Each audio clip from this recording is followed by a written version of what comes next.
Hey there, and welcome to Common Knowledge. We finally have the full Marvel superheroes set previewed out there. Everything's spoiled at this point.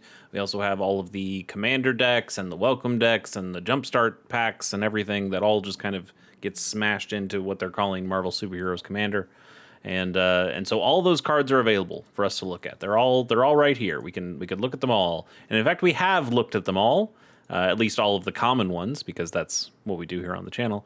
And if you want to see that, you can go to, I don't know, one of the corners. Well, this is one of the corners. I've put up a thing where I made a full almost 3.5 hour video of me looking through every single common from the both the main standard set and the commander set, with all the various other things that I just mentioned.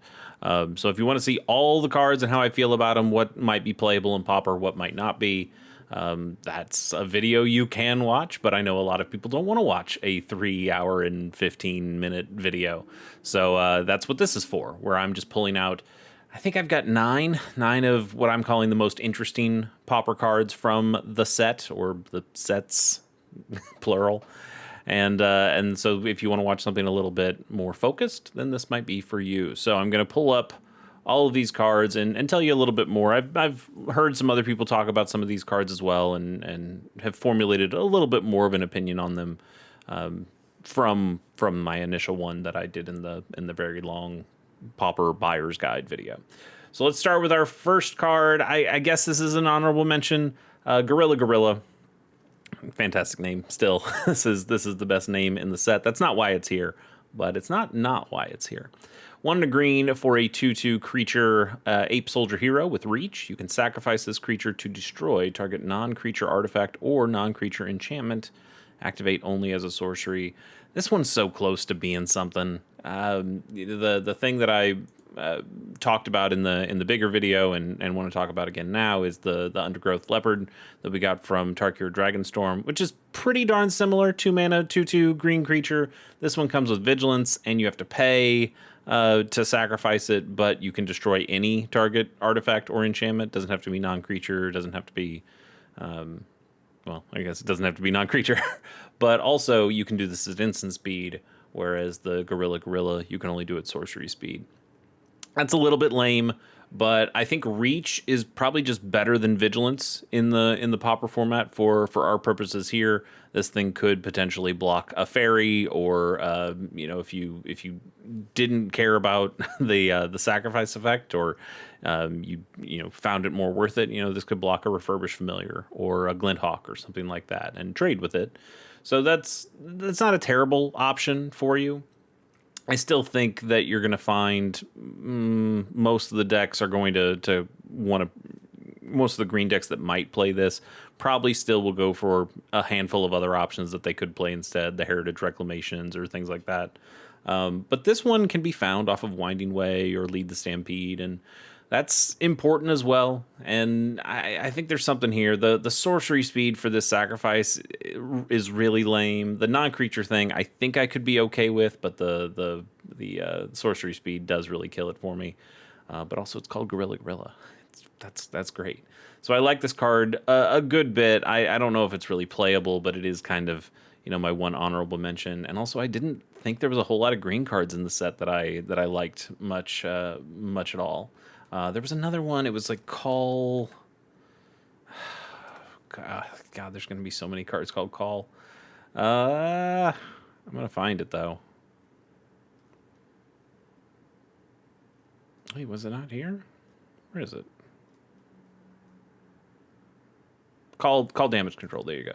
This one's also pretty good if you want to throw like a bonus 10th card in here. I think there's some stuff you can do with this. It does get back 2 permanents. And that's interesting as well. I'm just not as big of a fan of this. I think we already have enough cards that do kind of this already. Sometimes at instant speed, sometimes with extra gravy, like Pulse Marasa, that can also gain you a bunch of life. So while I think this is interesting, I don't necessarily think it's one of the best cards. But hey, you know what? Bonus 10th card for you. My next card on the list is Minion Missile, 1 and a black for a sorcery. As an additional cost to cast this spell, sacrifice a creature or discard a card. Destroy target creature. Minion Missile deals 2 damage to that creature's controller. I think this is all right. I could see this working in a couple of different decks. You know, Rakdos Madness comes to mind as just something that has both creatures you could sacrifice if you needed to, like a Sneaky Snacker, and then just bring it right back, or discarding a card, which could also be a Sneaky Snacker, which you bring right back. But I like this as a kill spell that also continues to deal damage, so it also will chip away at the opponent. We have some of these other cards like this that will sacrifice a creature to exile a creature, or you have to pay 4 or something. And those are potentially good too. You see those sometimes played in something like Mono Black Sacrifice, but I like this one specifically as a continued burn presence here, continuing to do the damage, but also taking out a threat so you can swing in. But you also get the sacrifice, which you might want, or the discard, which you definitely might want if you're playing a Madness deck. So I think there is something kind of cool here that I don't mind at all. We certainly like the red discard 1, draw 2s for what we're doing with Sneaky Snacker and things like that, and there's good reason why.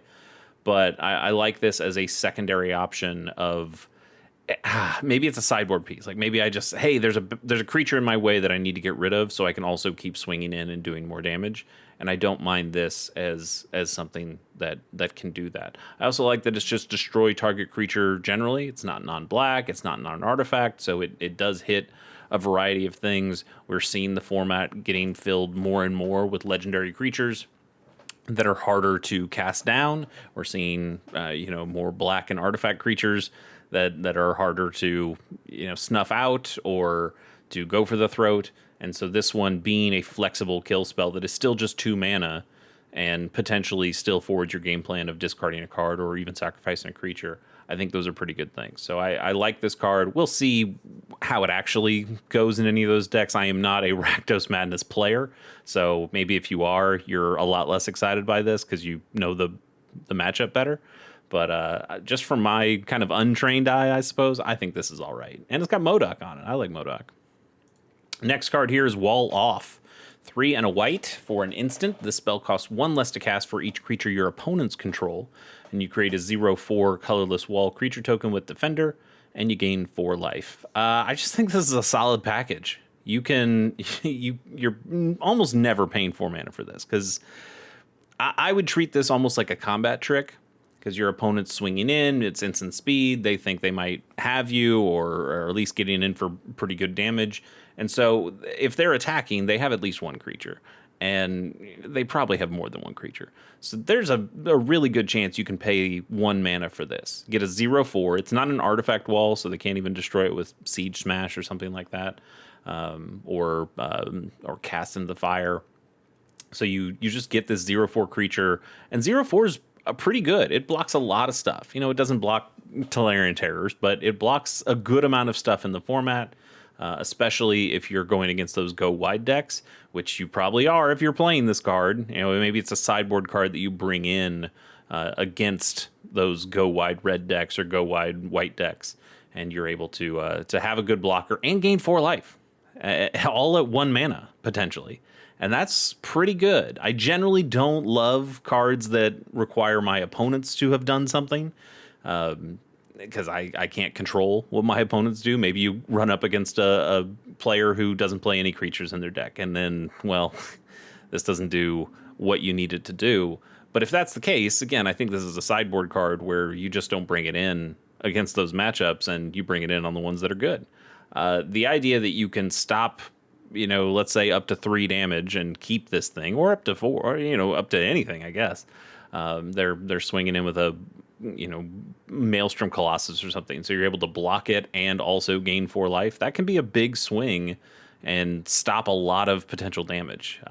And again, like really good against red that's trying to just burn you out. This is a pretty good thing against this. The card I think about when I think about a thing like this is Lone Missionary. You see this in some Orzhov Blade decks and some other Boros decks maybe as a sideboard piece that can come in, just because this is 2 mana, gain 4 life, and be a body. But this is at sorcery speed. This is potentially 2 mana, potentially 1 mana, gain 4 life, and block something even bigger. So I think Wall Off and as an instant, maybe it's something that you can tutor for in a way that you wouldn't be able to tutor for it for with Lone Missionary. Now, Lone Missionary, we mentioned it with the Gorilla as well. If you're playing Lead the Stampedes or Winding Ways, this is the better thing to grab, or it's a thing you can grab. Or if you're using like a Malevolent Rumble, this is a permanent that you can grab back, where this isn't a permanent. But there's also some things that specifically will find instants for you, and this can work really well off that. I think Wall-Off's a pretty cool card, even if it just shows up in sideboards on some of those, anything that's splashing white. I still think there is something kind of here. It's cool. It's cool to me.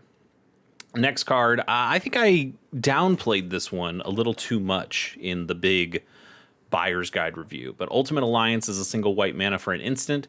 Ultimate Alliance deals damage equal to the number of creatures you control to target creature. I just kind of said, oh, Thraben Charm's better than this, and you don't mind paying the Thraben Charm price because Thraben Charm just does what this does, but double, but also can get rid of an enchantment or exile a graveyard. And so Thraben Charm is just kind of the better card all around, but that doesn't mean that this can't also work with Thraben Charms. You can only put 4 Thraben Charms in your deck. So the thing, it was somebody else who actually brought it up. I can't remember who, but somebody else brought this idea up to me that, hey, you run Sunlance in some of your decks, right? In some of your sideboards. And like, you're right, I do run Sunlance, a single white mana for a sorcery that deals 3 damage to target non-white creature. That's okay. It's kind of like a bolt at sorcery speed, but it can, unblock you from being able to swing in with your white weenie army. And so this is a pretty decent card that shows up in some sideboards. Why wouldn't you just replace it with Ultimate Alliance? There's some reasons why you wouldn't. If the board's clear, the Ultimate Alliance doesn't work nearly as well. But if you're in one of those go wide white decks, whether it's Pack Beast or more traditional white weenie, you should have a lot of creatures on the board. And if you do, this can take out stuff at instant speed for 1 mana. It seems like a pretty good card. I'll probably end up replacing Sunlance, which makes me sad because this is a cool Planar Chaos card with a cool treatment there. But Ultimate Alliance does seem like it probably is just better in most cases for those go wide white decks. So if you have one of those decks and you are running Sunlance in the sideboard, maybe consider this one. This might just take that spot. Next, I haven't heard anybody talk about this one, but I think this has some potential. TVA Bureaucrat, 1 and a blue for a 1/3 human advisor. When you cast a non-creature spell, this creature gets +1/+0 until end of turn and can't be blocked this turn. I think this could go in mono blue terror. I really do. I think this could replace Delver. And I know it's a little tough because Delver is something that you can put on. I guess we should just take a look at Delver. I mean, you probably know what Delver does, but on the off chance that you don't, Delver of Secrets. Single blue mana for a 1/1 human wizard. At the beginning of your upkeep, you look at the top card. You can reveal it. If it's an instant or sorcery, you can transform it into a 3/2 flyer. So you like to play this in Mono Blue Terror on turn 1 because then you kind of get you figure out your brainstorms or whatever. You can play instant speed stuff on the next turn to almost guarantee that this thing flips. And having a 3/2 flyer that early in the game is pretty good. The rest of that deck doesn't have anything that deals with flyers, so this kind of is your only flying option to block and or attack if you really need to get through. But if you really need to get through, what if you just had a creature that can't be blocked at all? That's kind of my point here with TVA Bureaucrat. Yeah, it takes a little longer to get on the board at 2 mana, but it is a 1/3 that's going to block a whole lot more things for you if you needed to. And then just think about all the non-creature spells you are playing in Mono Blue Terror. You're playing a ton of instants and sorceries to be able to get the Terror out and the Cryptic Serpent out. And so what if you were able to just stack on a bunch of pumps to this guy, swing in for really good damage on a turn, and then have your terrors that are able to hold back. Even later in the game, you have terrors and Cryptic Serpents that maybe there's a big board stall, and those things kind of need to stay back to block. this guy can't be blocked, so he can just go and swing right in and have a great time. I think there's something here. I think this is worth testing out. I might buy a handful of copies for my friend who has a mono blue terror deck and just have him try it and see how it works. But I think there's something here. Three toughness does mean it's very boltable, or sun lanceable, maybe ultimate allianceable. But it's I still think there is enough interest to what this card can do and the potential it can have on a game. I really do kind of dig it. I think there is something here. Next card is Hydra Assault Robot. For 1 and a red, you get a 1/3 robot villain that's also an artifact creature. When another villain and or artifact you control enters, this creature deals 1 damage to target opponent. That's pretty good. I don't know how much the villain part will matter. You're really only getting villains from this set.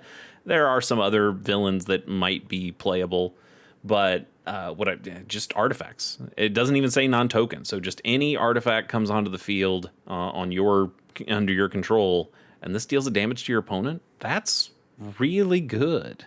You know, we think about things like Impact Tremors and Raphael Tough Turtle that will do the Impact Tremor style things, but those have to have creatures coming into play.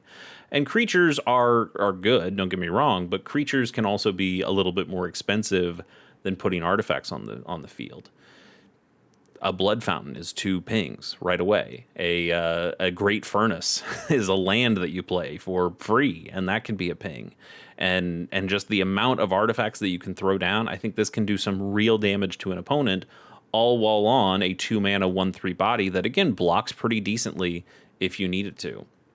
And as an artifact itself, if you are playing in some sort of kind of affinity, it could go in Grixis Affinity, I suppose, but I think it could also just go in maybe a new kind of red affinity or red plus affinity. And a card that also would really work really nicely with it is this next card that I like as well, which is Machine Smith Automaton. 2 and a red for a 2/2 artifact creature robot villain. Hey, it's a villain, but it's also an artifact, so it still works with the Hydra Assault robot here. But this is a 2/2 with trample, and whenever another artifact you control enters, you put a +1/+1 counter on this creature. That's really good. I think I initially considered, I wasn't as high on this when I was looking at it, but I was thinking more about a card that we got somewhat recently in Pest Mascot, which is kind of similar. Hey, it's a 3-mana 2 power creature with trample. This is a 2/3, whereas the other one's a 2/2. But hey, it's a 3-mana trampler, and when you gain life, you put a +1/+1 counter on this guy. I think it's way easier to put artifacts on the field. Again, doesn't say non-tokens. You can put a lot of artifacts on the field. I think you can do that more often than you can gain life in the Pauper format, at least. And so this thing gets bigger faster, and I think that's really cool. And I think when you pair it with something like this is doing enough pings to get you some reach. This thing has trample and gets really big to sweep over stuff. It gets big enough to be able to block any of those really scary creatures that the opponent could potentially make. I think there's something really here. I think we are going to find some kind of deck that we potentially build that I don't think it necessarily has to be Grixis Affinity, but I think you could just, maybe it's Rakdos Affinity, maybe it's Dimir Affinity, maybe it's another color that goes with it. But I think if you're able to start chaining, Ornithopter, Refurbished Familiar if you're going into black, Utrom Monitor if you're going into blue, or again, you could find a way to make it Grixis, and maybe this comes in at some point. But Frogmites and Mirror Enforcers and all sorts of cheap artifacts or free artifacts that you can play. Again, the artifact lands too. I think you can get this card up to some really ridiculous highs. And again, as more people are trying to go for the throats to counteract the legendary creatures that keep showing up in Pauper, that's going to open up even more room for an artifact creature like this to go, hell, I don't care about that. I'll be okay against your go for the throats. And that might be something to try. I really like this. I'm going to grab 4 copies of this. I'm going to grab 4 copies of this. and I'm gonna see if there's maybe, you know, maybe it'll be a slightly off meta version of Grixis Affinity, but I kind of like the synergy that these two cards can have with some of the other cards that we know are good in the format. I'm pretty excited about this. Speaking of a card I'm really excited for, this is my favorite card in the set. I don't think it's the best card in the set, but I think it is my favorite, and that is Mach 1 Swooping Scoundrel. 1 and a black for a 1/3 legendary artifact creature, human villain with flying. And when Mach 1 enters, and whenever you gain life, surveil 1. This ability triggers only once each turn. You know, this is one of those abilities I kind of don't care that it only happens once each turn. I think, again, I don't think you're gaining life too often to make Surveil 1 a huge deal. I don't think you're like, oh, I gained life, and then I gained life, and then I gained life. I wanted my Surveil 3. I don't think that's a big deal. What I do think is a big deal is that this is a 2-mana 1/3, so something you can get on the table pretty early. It flies, so it blocks all those fairies that you're worried about. It blocks Glinthawks, it blocks Core Skyfishers, so it blocks a lot of stuff that you're worried about in the air, but also legendary artifact black creature. What kills this? Like what in black can kill this? It can't die from Go for the Throat. It can't die from Cast Down. It can't die from Snuff Out. It can't die from Doomblade. It is a really good counter to black control decks. They don't have many options available to them on how to kill this thing. And then, you know, you think about how this card can work. This being a flyer can swing in and you can sneak in your Leonardo Big Brother or your Oroku Saki, and or just your more traditional ninjas, your Ninja of the Deep Hours, your Moon Circuit Hackers. Moon Circuit Hacker? Yeah, that's what it's called. So this can work in a variety of different decks, I think. You know, Orzhov Blade is the one that makes most sense to me as somebody who really likes Orzhov Blade. That is definitely my pet deck. I think this works really nicely as a 1 or maybe 2 of. As it's just something that, you know, you gain a lot of incidental life in that deck as well from food tokens and from some other cards that you can play in those decks.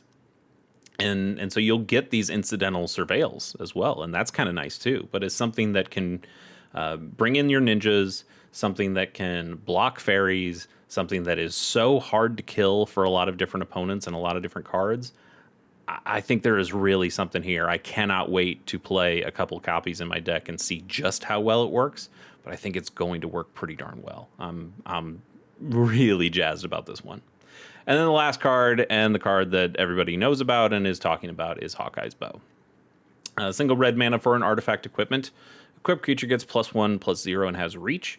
Whenever equipped creature becomes tapped, it deals 1 damage to each opponent and equips for 1. So the reason everybody's talking about this is because how it compare with Seeker of Skybreak, which is a creature that 2 mana, 2/1, and it can tap to untap target creature, which means it can tap to target itself, which will untap it, and then you can retap it to untap it, and blah, blah, blah, blah, blah. And as that's happening, you are getting these triggers that will deal 1 damage to each opponent. It's a 2-card combo. It's really cheap. Like this card's 1 mana. This card's 2 mana. It's easy to find these pieces. A Trinket Mage, if you wanted to go into Teamer colors, can go and find this pretty easily.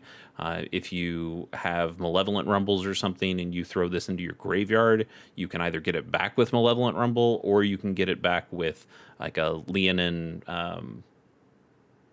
What is that card called? I need to know. Leonin Squire. That's what it's called. Leonin Squire. Come on.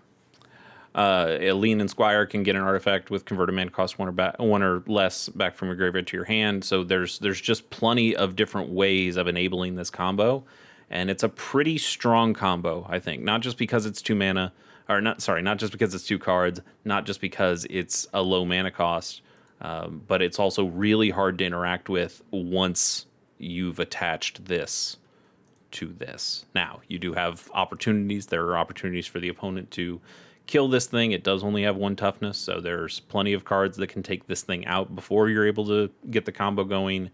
The equipment is a sorcery speed trigger to make the equip. So that's another opportunity for your creature to go down. Siege Smash, I think, is going to become an even bigger part of the format. We're seeing Siege Smash be played a little bit more. Let's take a look at Siege Smash 2 from Modern Horizons 3. Siege Smash is a 1 and a red for an instant with split second, which means as long as the spell is on the stack, players can't cast spells or activate abilities that aren't mana abilities. Choose 1, destroy target artifact, or this other one, which is pretty good. Like I don't think +3/+2 and gains trample is bad at all, but destroying an artifact not only at instant speed but at split second speed means that there isn't much that the Hawkeye's Bow can do in response to that. This thing will get destroyed, and that can also potentially stop the combo from happening. So I think this is going to become a even better card than where we've seen it now. And this card is already shown to be pretty good at taking out some of the mirrored and artifact lands that don't have indestructible on them, or taking out a refurbished familiar or something like that. It does have a good amount of targets that it can hit, and the split second really does make a difference. Actually, sorry, the other thing that really matters is Relic of Progenitus. This can take out relics of Progenitus before they're able to exile your graveyard, and that can matter if you're in a deck that cares about its graveyard. So Hawkeye's Bow definitely is the best card in the set for Pauper, no doubt. I think it's good enough that it will probably end up eating a ban. I don't know if it'll be Hawkeye's Bow that eats the ban, or if it'll be the Seeker of Skybreak. I feel like this is the cynical me, but I feel like Seeker is probably closer to grabbing a ban, just because I feel like this might be something, these kinds of tap abilities maybe is something that Wizards might want to be able to build more of, and not feel like they are like hamstringing themselves from having more things that they'll have to ban in the format later. But at the same time, this hasn't been banned or this hasn't needed a ban at all, and nobody's really even considered it until now. So maybe Hawkeye's Bow grabs the ban before it becomes a problem in the format. I still feel like if anything's getting banned, it'll be the Seeker more than it'll be the Hawkeye's Bow. I think Hawkeye's Bow is tame if you don't have the Seeker combo, and I think the Seeker can still potentially do some dirty things with cards that might get developed later. So Hawkeye's Bow, I think, might be here to stay. But I think it's also just a pretty okay equipment, even without the Seeker combo. Just as something that gives reach, something that gives a little power boost, that helps against fairies potentially or other flying threats. But tapping down a creature is not that hard to do either. If you have something pretty aggressive, you know what else it potentially goes with? It potentially goes with the Hydra Assault Robot and the Machine Smith Automaton too. You attach this to the automaton, and it's already gotten a +1/+1 counter. Then it gets another point of power. It's got the trample. If you need to hold back, it now has reach. Like there's some pretty cool stuff that's available to you at that point. But I think Hawkeye's Bow is the best card in the set for Pauper right now, and that's because of a combo. So some cool cards in here, and I'm sure there are some cards that I might not be giving as much credit for. If there's some cards that you're excited about from this set when it comes to the Pauper format, sure, let me know in the comments. I would be jazzed to know what kind of cards that you think might show up and what decks they could go in, because that's really fascinating to me. So thanks for joining me. We will see you for the Hobbit, I guess, is next, right? So we'll see what kind of cards the Hobbit gives us when it comes to the Pauper format. But for now, here's 9.5, 10 cards if you count the call damage control that you could potentially use in your Pauper decks. See you later.